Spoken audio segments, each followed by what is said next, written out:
Nakadetect umano ang Government Employee Management System o GEMS sa Pasig City ng potential cyber attack. Nilinaw naman ng lokal na pamahalaan na walang na-link na mahalagang impormasyon. Nagbabalik si Catherine Landicho.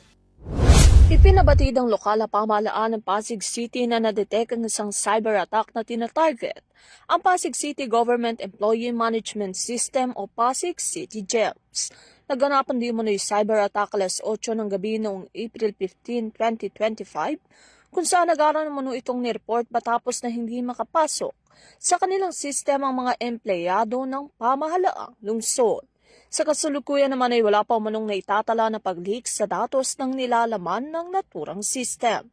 Nananatili naman umano na hindi accessible ang Pasig City GEMS at mananatiling nakadown hanggat hindi umano nare-resolpa ang problema.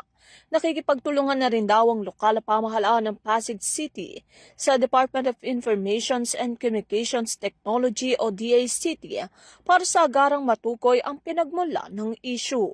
Gayunpaman patuloy naman umano ang restoration efforts ng lokal na pamahalaan upang mapaganang muli ang system. Bukod dito ay patuloy din umano ang pagsasagawa ng investigasyon ng lokal na pamahalaan at mas pinigting ang security sa lahat ng systems ng pamahalang lungsod.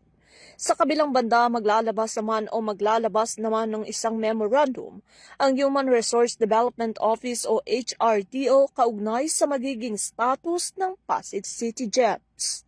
Para sa EuroTV News, Catherine Landicho sumasaludo sa bawat Pilipino.